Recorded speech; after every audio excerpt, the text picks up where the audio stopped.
Hello and welcome dear students. Let us continue with our revision lecture in 100% English, specially drafted and crafted for students of South India. So in this part of your video lecture course, we will be revising your full syllabus. We have studied and completed the revision of the first 10 chapters. I think we have finished chapter number 11 also. Yeah, assessment of partnership forms is also over. So we will now go ahead your next chapter in the order of the textbook. Remember, all my courses will always be in the order of the textbook. For any course that you opt for, the textbook should be always handy with you. So we go ahead. Next chapter is a chapter called assessment of religious and charitable trust. Religious trust is a trust which operates for religious purpose, but it has not been defined. Charitable trust operates for charitable purpose, which has been defined in an inclusive manner. Relief for the poor, medical relief, education, yoga, preservation of environment, which includes wildlife, watershed, forest, objects and monuments of artistic historic interest, and advancement of any other object of general public utility. However, for advancement, if you are providing commercial activity, then commercial receipts should be maximum 20% of your total receipts, and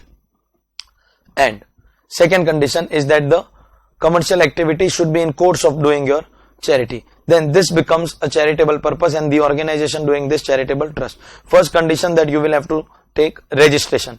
Registration will be prospective, but you will get exemptions for past years also. There will be no scrutiny or reassessment. Once you are registered under section 12A, that means you will be eligible for section 11. You will not get any section 10 exemption except 10(1) and section 10(23)(c). If there is any modification of objects, then you will have to apply for fresh registration within a period of 30 days. The CIT will either grant or deny registration. If it denies registration, he will have to give you PONJ, that is principle of natural justice, opportunity of being heard. And later on, if you are found violating any of the conditions, then in that case, he can cancel also your registration after giving you opportunity of being heard. Both cases it will be appealable to ITAT, because after CIT it is going to be the ITAT only. And here only one amendment in the chapter that has taken place. Over here only that amendment has taken place, that now the CIT can check compliance not just with income tax law, but CIT will now be empowered to check whether you have complied with other laws also. If you are covered under any other law,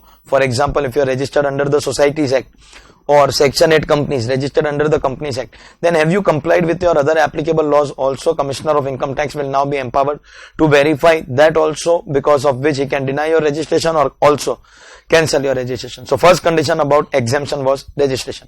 Second condition is that maintain books of accounts, get them audited, utilization of funds, specified modes of investment under 11 subsection 5, and you will have to file your return of income on time. Once a trust does this, trust will be entitled for 15% exemption. But this 15% exemption is available on your net income. How do we calculate our net income? First we will take donations, but this will exclude corpus.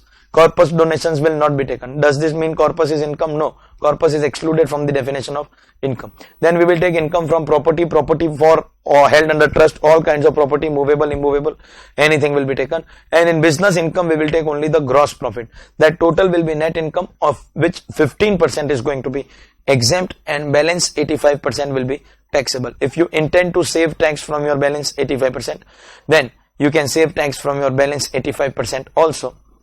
First, application of income for approved objects, whether capital or revenue, whether current year or after the year end, before the due date of filing return, including donation to other trust, but donation to other trust cannot be in the form of corpus donation. Second way, accumulation of income for future purposes. Accumulation will be separately discussed, or any amount not received will also be subtracted. This will give you the taxable income of the charitable trust. Generally, if you spend 85% of your income, then your full income will be exempt, because 15% is straightforward exempt. But a very important concept is accumulation. You can accumulate for some future major goal, but you will have to show how your future will be different from your present. Accumulation has to be spent up to 5 years, otherwise taxable in the 6th year. You can spend in the 6th year also, or in the 7th year, but before the due date of filing return of the 6th year. That is the concept of accumulation of income. Within this, we also have business income. Can a trust have business income? Yes, absolutely. Charitable trust can have business income also, but there are two conditions. It should be incidental to the main objects. Incidental means profit should be used for charity, and Second condition, you have to maintain separate books of accounts. What was the concept of capital gain in charitable trust? Selling price minus cost price. There is no concept called long term, short term. Automatically, no indexation, no special rate, no 54 series. Just one exemption. If net sale consideration is invested in another asset, then entire capital gain will be exempt. You have to invest the sale amount, and if net sale consideration is not invested, then cost of new asset minus cost of old asset will be your exemption. Very stupid exemption, weird calculation, but the calculation will be cost of new asset minus cost of old asset. That is how charitable trust will be eligible for exemption from capital gains. Next concept was withdrawal of exemption, section 13, private religious purpose, withdrawal of exemption. Second, benefit of particular caste, community, creed, religion, with exceptions being scheduled caste, scheduled tribe, backward class, women, children, senior citizen, then you will get exemption. Otherwise, particular caste, community, you will lose exemption. Third, if you have income from non-specified investment, then on that much amount you will lose your exemption. And if a trust is working for the benefit of author, founder, manager, trustee, substantial contributor, this also has exceptions up to 1,000 rupees total per annum. And if it is educational and medical trust, then only that much amount will be separately taxed. Out of all the cases of loss of exemption, these four are very big crimes. So in these four cases, you can also lose your registration, that is permanent withdrawal of exemption. The other cases were business not incidental, or separate books of accounts not maintained, or accumulation of income which is not done up to the due date of filing return. For accumulation, your return and your form has to be submitted on or before the due date of filing return, or anonymous donation, which is going to be our next concept. What is anonymous donation? Where the trust has not maintained records of donors, then it will be subjected to a flat rate of 30%. However, two trusts will not be suffering that flat 30, wholly religious trust, and second, a trust which is partly religious, partly charitable, but the anonymous donation is received for other than education and medical purposes, then flat 30 not applicable. For all other trusts, that is wholly charitable or partly charitable, partly religious, where the anonymous donation is received for education and medical purposes, flat 30 will be applicable. But flat 30 will not be applied on your anonymous donation entirely. From your anonymous donation, we will subtract one amount. Which amount will that be? 5% of total donation or 1 lakh, whichever is higher. Which will that be? Which amount will that be? 5% of total donation or 1 lakh, whichever is higher. This will be subtracted from your anonymous donation, and only on the balance we will apply flat 30. However, this amount that you are subtracting from your anonymous donation will be added in your other income, and as per recent ICAI answers, including MCQ answers, this amount they are adding back before the 15% exemption. In other words, the amount that is getting subtracted from anonymous donation and added to the normal income, it will be added before your net income, and accordingly it will be eligible for 15% application, accumulation, all kinds of benefit, and the remaining income will be taxable at normal rates, that is AOP rates, slab rates for charitable trust. So anonymous donation entirely 30% will not be taxable. It will be after subtracting 5% of total donation or 1 lakh, whichever is higher, remember. And this total donation, now again as per ICAI answer, it will include normal donation, anonymous donation, and corpus donation also. This was the controversial point. And the last concept in the chapter of charitable trust that we have is the concept of exit tax. Whenever a trust becomes non-charitable, what are the cases? First, if you modify your objects and don't apply for fresh registration, or you apply but the CIT denies, or you merge with a non-charitable entity. That's the third case, merger with a non-charitable entity, or CIT cancels your registration, or dissolution, but only with respect to those assets which are not transferred to other trust within a period of 12 months from the end of the month of dissolution. Then there will be exit tax at the highest rate, that is 30% plus 12% surcharge, 4%, says effective rate being 34.608 on your accreted income. What is accreted income? Assets minus liabilities, but 3 assets will not be included: any asset on which you have not taken exemption, any asset acquired out of agriculture income, and in case of dissolution, the trust that has transferred those assets which were transferred to other trust within the allowable time limit will be excluded. We will be calculating this exit tax on various dates, and the exit tax has to be paid within a period of 14 days. Otherwise, there will be 1% per month or part of a month interest, and the trust will be held as principal officer, also will be held as assessee in default. The dates of computation of exit tax and the date from which your 14-day period starts can be referred from your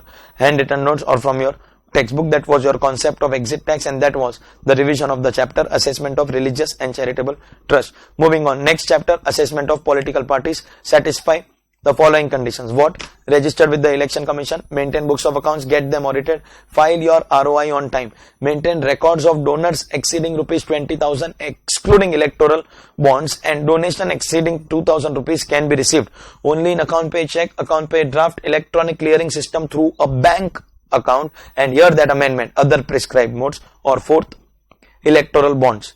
If you satisfy these 6 conditions, then house property fully exempt, capital gain fully exempt, other sources fully exempt, and any voluntary contribution and donation received fully exempt. Business profession income will always be taxable, even if you satisfy all conditions, and salary is not possible. So business always taxable, salary not possible, remaining 4 incomes will be fully exempt if you satisfy 6 conditions, and any condition dissatisfied, then you will have to pay tax. Very small chapter, political party. Next chapter, assessment of electoral trust. Electoral trust will distribute money to political parties. It should function according to rules approved by CBDT, and main condition, at least 95% of your current year income plus brought forward surplus should be distributed to political parties. If you have done that, then you will get your exemption. Otherwise the electoral trust will lose the benefit of exemption. Next chapter, electoral trust, very small chapter. Next chapter, very important chapter, and tremendous amendments have been done especially through the ordinance. Ordinance specially came only for MAT and relaxation under MAT, but obviously amendments are not going to be done in detail in the revision lecture. I will only be informing. This is a revision lecture. Amendment lecture is separately recorded and other courses are separately recorded. This is strictly revision. So according to section 115 JB, every company excluding the following. What are the exceptions? Life insurance business, foreign company, India has a DTAA, company does not have a PE. Foreign company, no DTAA, company is not required to register under any law of India. If you have opted for presumptive taxation under 44B, BB, BBB or BBA, only if you have opted, and as per the amendment ordinance, the 2 newly introduced section 115BAA and 115BAB, which are optional sections, if you leave certain tax benefits, then you can opt for these sections. In 115BAA, tax rate will be 22%, compulsory surcharge 10% and cess 4%. Still the effective tax will be 25.168. Whereas the normal rate of tax for domestic company is 30%, or in certain cases it is 25, but that's basic. If you add cess, you become 26, which is still more than this. Even if normally surcharge is not compulsory, that normal rate only with cess also will be higher, and obviously with surcharge it will be even higher. So already rate of tax is lower, and in 115BAB rate of tax is 15%. Even with a compulsory surcharge of 10% and HEC of 4%, the effective tax rate is still going to be 17.16%. 115BAB 17.16%. So the rates of BAA and BAB, that is 25.168 and 17.16, all inclusive, despite being compulsory surcharge cases, the all inclusive rates are already lower than the existing tax rates. But obviously you have to leave certain tax benefit. Most important factor is that these companies, MAT is not going to be applicable. So lower rate of tax plus MAT not applicable, but you will have to leave. The main condition is that you will have to leave the tax benefits. BAA, BAB in detail will be discussed in a while, but these are the cases where MAT will not be applicable. For every other company, there will be normal income, normal tax, book profit or minimum alternate tax. Now it will be applied at a rate of 15%. So again, by the ordinance, the rate of MAT, first of all, most companies will be out of the MAT net, because already 115BAA and BAB offer a lower rate, and with the lower rate further MAT not applicable. That means it will be advisable that we leave those tax benefits, go to the ordinance newly introduced sections BAA, BAB rates. 1, the rate of tax will be less, and 2, MAT also will not be applicable. So we will be saving some overhead cost and some compliance work also over that. That also has to be factored in your relevant costing decision, and therefore over 90% of the companies in our country will get out of the MAT net now. So whichever companies will continue, by the way, which companies will continue? Those companies which want to take these so many deductions which you have to leave if you go in BAA and BAB, those companies will prefer to continue in the old tax regime and MAT will be applicable. What will be calculation? Normal income will be calculated as per our volume 3, that is heads of income IPCC portion. Normal tax rates 30% for domestic company. If turnover 2 years ago, so that consistent system that you have to check turnover 2 years ago, and now that amount is amended. So it started with 5 crore, then it became 50 crore. Last year was previous year 18-19. You had to check turnover of 16-17 and limit was 250 crore. Now your current year is previous year 19-20. You have to check turnover of previous year 17-18 and limit is increased to 400 crore. So if 2 years ago your turnover was up to 400 crore, then your tax rate will be 25%. It appears to be that way lower because BAA is 25.168, but remember this rate is basic rate. If there is cess, it will still go higher, and if there is surcharge, it will still go even higher. So normal tax rate 30%. If turnover 2 years ago was up to 400 crore, then 25% plus surcharge and cess as the case may be applicable. There was an old section 115BA that you can leave certain tax benefits for manufacturing companies, leave certain tax benefits, incorporated honor after 1st March 16, and we give you 25% option. But now if you want to leave those tax benefits, instead of taking 25% option, you have a new option BAA 22 plus 10 plus 4 will still be 25.168 less than 115BA. And 115BAA has only 3 conditions. Only 3 conditions. Condition 1, domestic company. Condition 1, you have to be a domestic company. Condition 2, you have to exercise this option on or before due date of filing return. Once exercise cannot change. And condition 3, leave those tax benefits. What are those tax benefits? SEZ 10AA, any investment link deduction like 32 AD, 35 scientific research expenditure, 33 CCC, 35 CCC, 35 CCD, 35 AD, all your investment link deductions you will have to leave. You will have to leave all your investment linked deduction and also income related chapter 6A deduction excluding 80JJAA because that is for job creation. Leave everything. The only thing that you will be allowed to take is your normal depreciation. In fact, with respect to these investment link deduction, if there is any brought forward loss, that will also lapse. But all these tax benefits you had to leave in 115BA also. Plus there were more conditions. Here there are only 3 conditions. So any assessee eligible for 115BA is definitely eligible for BAA, and it is better to come in BAA because rate of tax is lower plus MAT also will not be applicable. But in 115BA it was written that once you take this you cannot change. So they have amended that also. If you want to shift to 115BAA you can go. So one thing is clear, 115BA is out of discussion. Normal tax rates will be 30%. If turnover up to 2 years ago was up to 400 crores, then it will be 25%, or you can go for the 2 new options introduced with the ordinance 115BAA. Domestic company, decide before the return, leave all the tax benefits. Once exercise cannot change. 22% compulsory surcharge 10, compulsory cess 4, still 25.168. The net rate will still be lower than the normal rate of tax plus the hidden advantage of MAT not being applicable. But you have to leave the tax benefits and once exercise cannot change. And now manufacturing companies are asking, sir, but then this benefit is available to all companies, then what benefit you are giving to manufacturing companies? Then we will give you 115BAB, newly incorporated manufacturing companies. Let me tell you the condition. Domestic company incorporated on or after 1st October 19 and start manufacturing before 31st March 23. This company should not be formed by splitting up or reconstruction of existing company. You cannot shut down existing manufacturing company and start same business in the new company just because the rate of tax 17.16 all inclusive with surcharge and cess is a very concessional rate, not splitting up or reconstruction. Maximum second hand plant and machinery will be local, will be 20%. Same condition as SEZ. Maximum second hand local will be 20%. Any building acquired should not be used previously as hotel or convention center. You will have to leave all those tax benefits, decide before due date of filing return, and once exercise cannot change. Then for manufacturing companies, we have this further concessional rate of tax, and again MAT not applicable because BAA, BAB companies, MAT not applicable, and with such concessional rates, over 90% companies will move on to the new taxation regime and MAT will not be applicable. But then which will be the companies who will continue in the old tax regime? First category of companies are those companies which want to take all these tax benefits. Even if the rate of tax is higher, we want those tax benefits. Then they will continue in the old regime, MAT will be applicable. In fact, CBDT itself released a circular and recommended, dear assessees, if you have got any brought forward losses with respect to these investment linked deduction, then it is better that you first adjust those losses, and once all the losses are adjusted, then move to the new regime. Because there is no start date of moving to the new regime. It is one-way traffic. Once you go in the new regime, you cannot come back to the old. So exhaust all your brought forward losses, then move on. So any assessee having brought forward losses will want to first finish the brought forward losses, then only they will move on to the new taxation regime. That is one category of companies that will continue in the old regime. And plus, earlier in the old regime, normal tax or MAT, whichever is higher, was payable. When you were paying MAT, you were eligible for MAT credit, which you can utilize in a future year when your normal tax is higher. Now, if you go in 115BAA, you will be having only normal tax. There will be no MAT.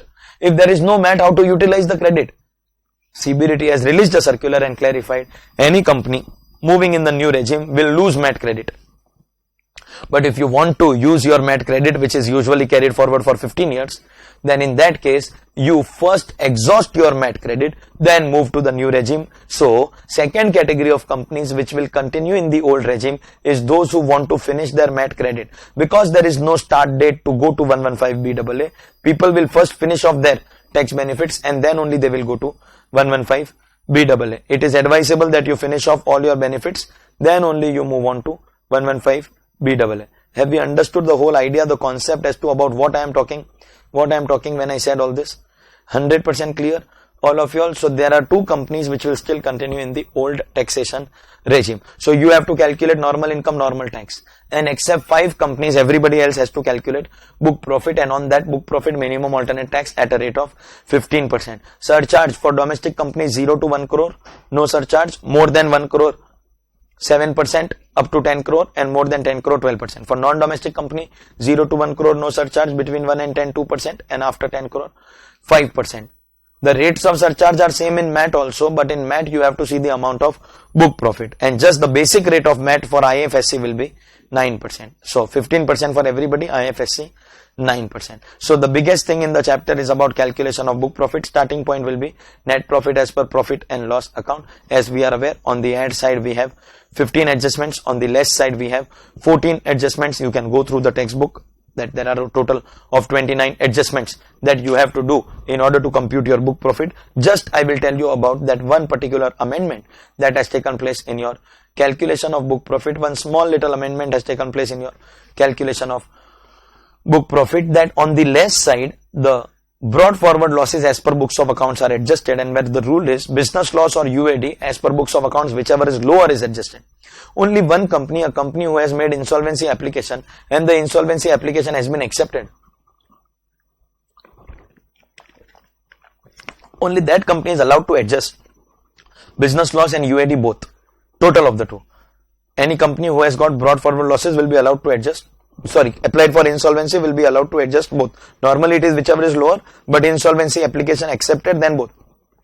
In that category we are adding one more company. If under section 241 of Companies Act, this is not income tax, 241 of Companies Act, if your board of directors are suspended by NCLT, National Company Law Tribunal, under section 241 of Companies Act has the right to suspend board of directors, and under section 242 government will appoint new BOD. If your BOD has been suspended or new board of directors have been appointed, then your company, your subsidiary company and a subsidiary of subsidiary, we call it chain holding, sub-subsidiary. Your company, your subsidiary and subsidiary of subsidiary, all those companies will get brought forward business loss UAD both.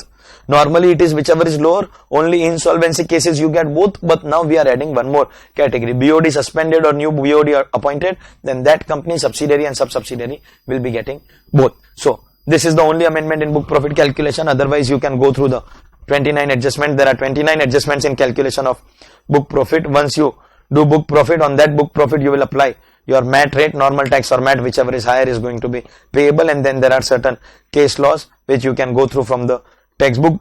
The main part of the chapter is going to be calculation of book profit. Historically and traditionally MAT has been a chapter which has been asked in every attempt, not even like last 15 exams it came in 13, but then now considering the new ordinance amendment, considering the factor that over 90% companies of our country will get out of the MAT net, MAT will lose importance to a little extent now, but then fair enough.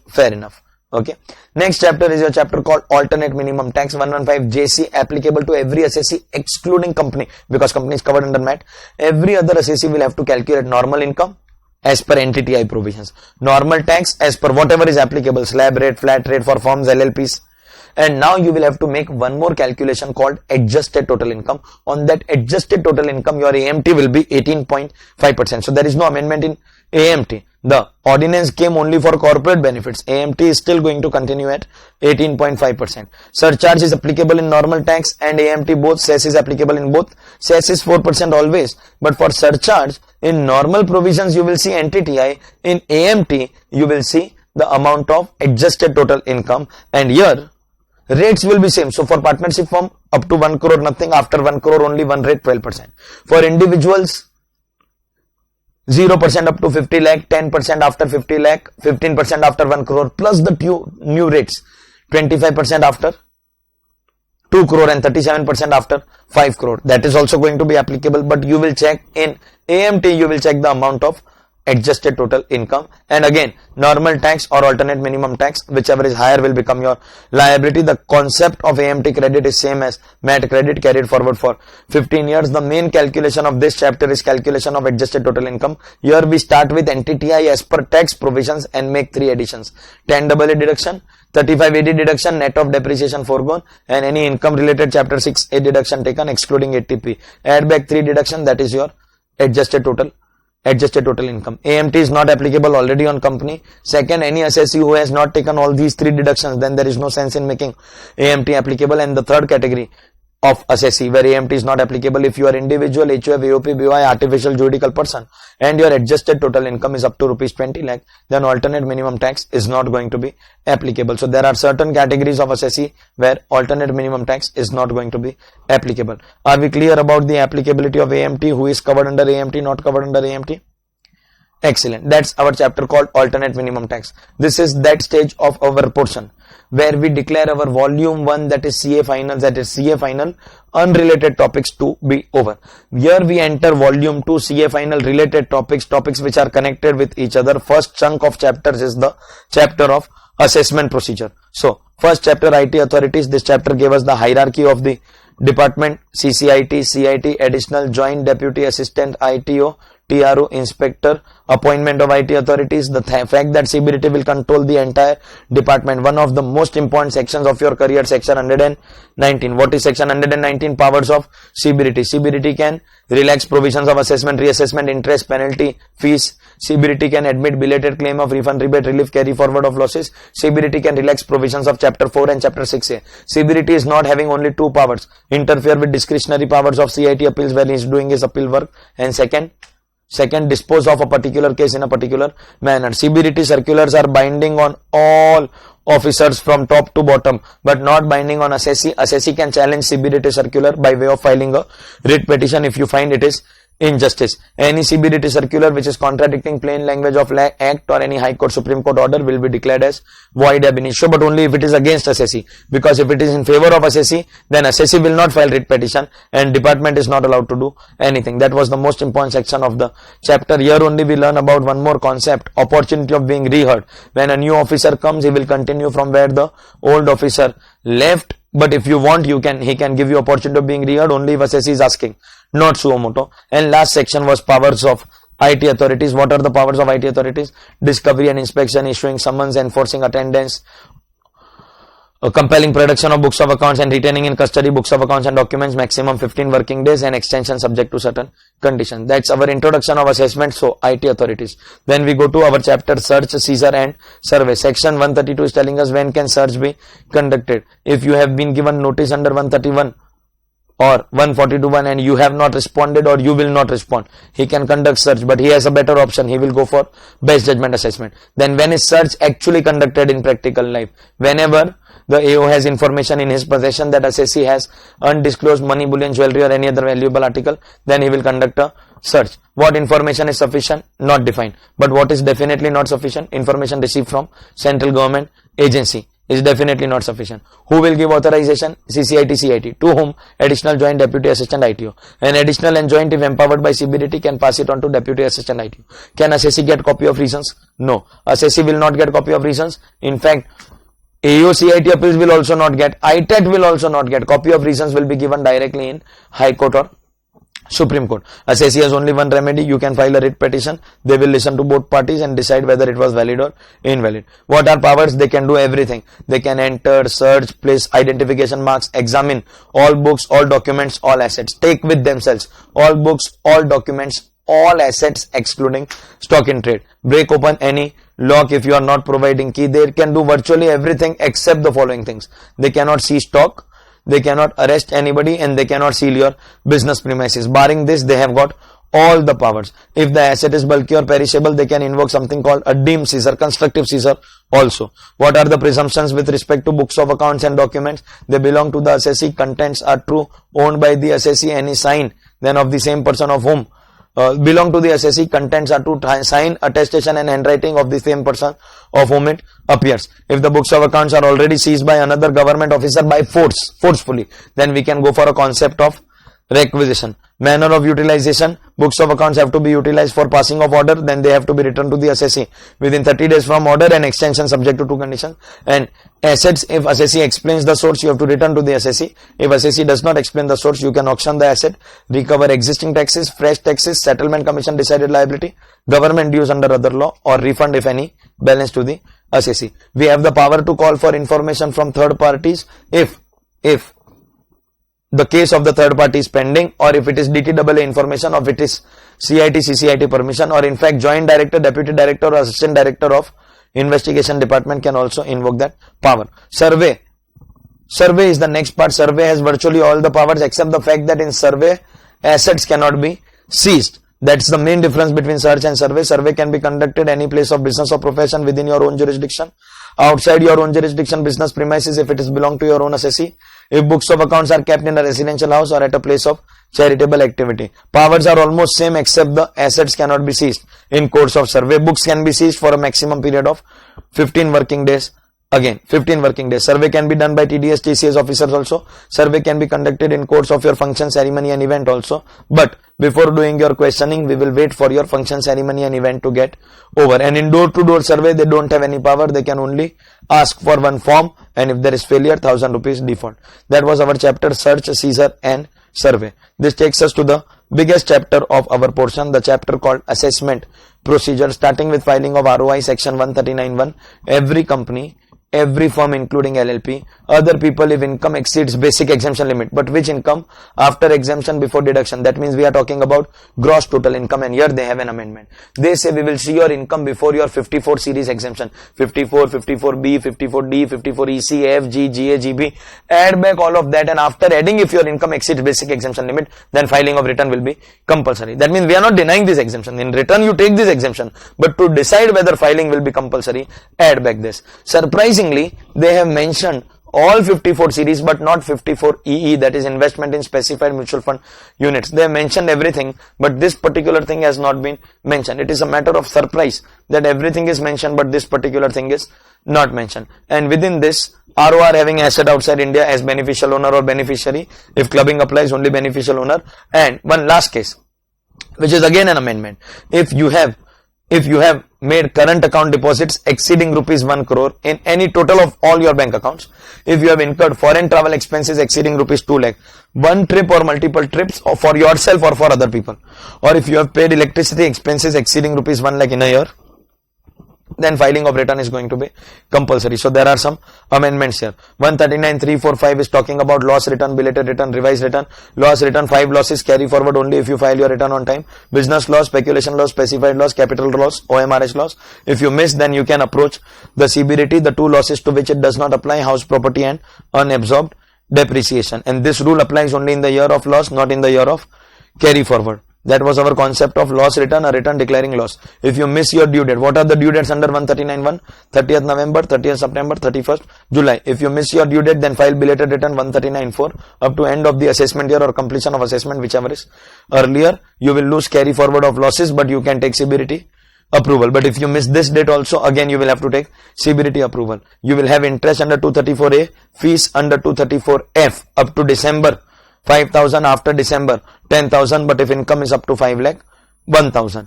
And certain losses also will be not be allowed to be carried forward, but all these problems will be solved by approaching the CBDT. 139.5 is talking about revise return. If you have made any mistake up to the end of the assessment year or completion of assessment, whichever is earlier, you can revise your return, and after this you can take CBDT permission unlimited times, but it has to be done within the time limit. You can reduce your income in your revised return, but it has to be done by way of revised return, cannot be on a plain piece of paper. Supreme Court judgment, Goetz India Limited. That was our concept of revised return. Whether the original return is filed on time or belated, you can always revise your return. Then the next few points are general points. I will not spend time waste time in doing concepts like 139.9 defective return or filing of return by trust, political party and all that. 139A is a section for acquisition of pen. Certain assessees are already required to acquire compulsorily pen. In that they have added just one line. Any other notified person will also be required to add and take pen. And then we have a section 139A in which pen was required. They have made tremendous changes. They are saying wherever in whichever financial transaction, in fact in your return of income, wherever quoting of pen was required, now you can do things without that requirement by quoting your Aadhaar. There will be two types of people. Type 1 person who has Aadhaar but you don't have pen. Then you do one thing, file your return by writing Aadhaar. You don't have pen, the system will automatically allot a 10-digit pen to you. Just quote your Aadhaar number. If you don't have pen, we will automatically allot. And if you have pen, then you will have to link your pen with your Aadhaar. Already we have the next section 139AA which says that if you don't link your pen and Aadhaar, your pen will become inoperative. So if you have pen, you link your pen and again file your return by only writing Aadhaar because your pen is already linked. So if you don't have pen, just write Aadhaar, we will give you pen. And if you have pen, link your pen and again write your Aadhaar. In fact, all your high value financial transaction, whether buying of vehicles, whether making post office deposit, whether making fixed deposit, wherever buying mutual fund units, wherever you were required to quote your permanent account number, now you can only quote your Aadhaar because your pen is already linked. Or if there is no pen, then we are going to allot your pen. All your financial transactions can be done using Aadhaar. The requirement of pen will be slowly phased out. Aadhaar will be your one-stop identity for everything. And now if you don't quote your Aadhaar or you quote wrong Aadhaar, then that same penalty of 10,000 will be applicable. Other sections are fine. TRP sections and power of CBDT to make rules of e-filing and all that. When we come to powers of assessing officer, he will give you notices, and past orders. The assessment will start with notice and end with order. First assessment is intimation, which is only called assessment. It is actually not assessment because he is not passing any order. It is only an intimation. He is not passing any order. That is 143.1. Certain minor corrections he is allowed to make, and after getting intimation also you can revise your return. Next was your scrutiny 143.3 where order will be passed for which notice will be given. 143.2 after getting notice you can revise your return. There are some differences between scrutiny notice and 142.1 notice which you can go through. If your return is not filed then 142.1, and if it is filed then 143.2. If you don't reply then penalty of 10,000 and best judgment assessment is going to be conducted in all the cases of non-compliances.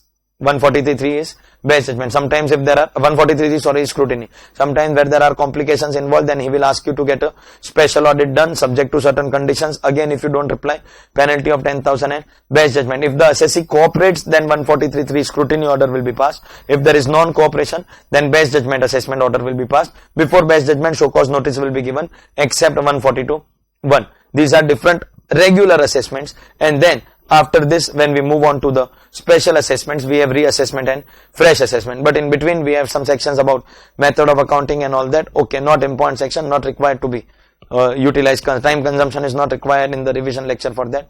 In reassessment, order will be passed under 147, notice will be given under 148, time limit is given under 149. Normally 4 years, in 2 cases 6 years. For all practical purposes, it will be 6 years. Then asset outside India 16 years or agent of non-resident 6 years. All this will be from end of the relevant assessment year. Section 150 has given us cases where the time limit is not going to be applicable. With this notice under 148, order will be passed under 147. If there is any income escaping assessment, then the AO can pick up your case and pass the order under section 147. Only those matters which have not gone in appeal revision reference. He can add matters without giving you notice. He can drop matters also, but if the order is already passed, then he will have to give you separate notice. Reassessment can be done unlimited times, but within the time limit. If there is no impact on if there is no impact on tax liability, then the proceeding can be dropped and tax rates will be of the past year, of the year to which the income is pertaining. Section 1 that was given in 152. Section 151 says that if you are utilizing the 4 years time limit, then you have to take JCIT approval, but beyond 4 years CCIT, CIT approval is going to be required. That's the whole concept of reassessment. After which we have section 153, time limit of passing orders. Normally scrutiny, regular assessment, scrutiny by judgment both, 12 months from the end of the relevant assessment year. Transfer pricing case, 1 year extra. Reassessment now with the change. Currently if there is any notice served on or after 1/4/19, now if you get any notice, then 12 months from the end of the year in which the notice was served, but again transfer pricing 1 year extra. For fresh assessment, if the original assessment is set aside, who are the two people? CIT and ITAT can set aside. CIT appeals does not have the power. Then AO has to do fresh assessment. In that also after 1/4/19 it is going to become 12 months from the end of the year in which in case of CIT set aside, in case of ITAT communicates. Order giving effect 3 months from the end of the month. Order on firm because of partner, again there is certain time limit given for that also. And reassessment in 150 cases where time limit is not applicable, for that also certain time limit is prescribed. So 153 was time limit for passing order, after which we have 153 ABC, which is about search and seizure, auto reopening of 6 years before the year of search, and if the 4 years before that, that is year 7 to 10 before the year of search, 6 years compulsory open, more than 10 then never. But if during those 4 years, if income escaping assessment is held in the form of asset valuing a total of 50 lakhs or more during those 4 years, year 7, 8, 9, 10, in the form of loans and advances, immovable property, deposits in a bank account or shares and securities, if the total is touching 50 lakh or more during those 4 years, then it will become 10 years before the year of search, otherwise 6 years before the year of search will be opened. If there is no impact on tax, that year will be dropped and AO will do fresh assessment governing everything over here. Time limit is given in 153B, and 153C says if you find paper belonging to other person, then hand it over to that AO will invoke all the provisions of search. Then after this we have demand notice under section 156, no time limit for notice, and if you don't pay within 30 days, then you will be declared as assessee in default. Interest will start at 1% per month or part of a month. Section 154 and 155 were sections on rectification, apparent mistake 4 years from the end of the financial year in which the order was passed, that was 154, and future event 4 years from the end of the year in which the future event took place, that is 155. Only those matters that are not gone in appeal revision reference, it can be by application with the assessee or suo moto. If increase in liability, then opportunity of being heard has to be provided. All those things you can go through. No form, no fees, plain piece of paper. All that is given in 154, and then we have rectification in 155. Liability in special cases, after death also you continue to be liable through legal representative if appointed. Otherwise, legal heir, maximum liability will be the amount of inheritance. And rights and duties of representative assessee are also given in this part, liability in special cases. That's a big chapter, assessment procedure.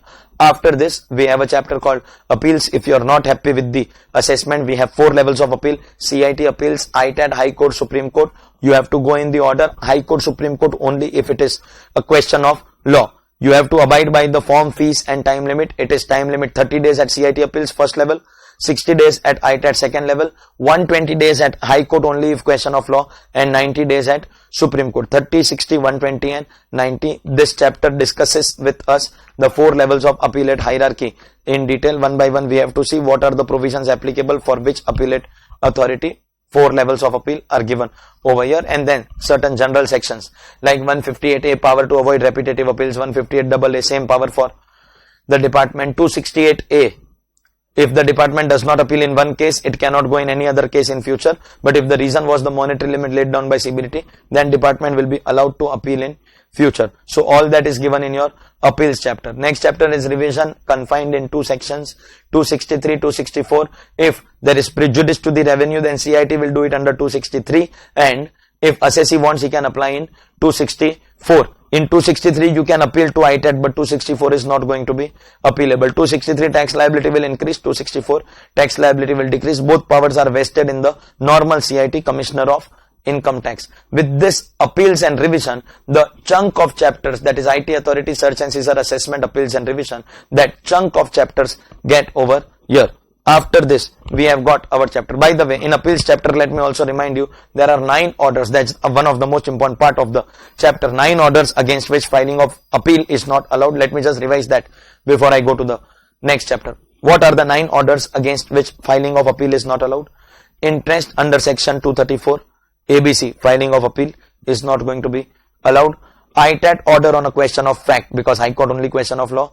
Order of ITSC, order of AAR. 264 if your application is rejected, or 264 final order. And 3 points from penalties chapter. If your application under 270 AA is rejected, you can't appeal. If it is accepted, you can't appeal against the tax liability. And power of CIT to reduce or waive off your penalty, that is 273A subsection 4, subsection 1, subsection 4, you cannot appeal. 9 cases where you cannot appeal. Then Income Tax Settlement Commission, obviously you cannot appeal. But what is this chapter?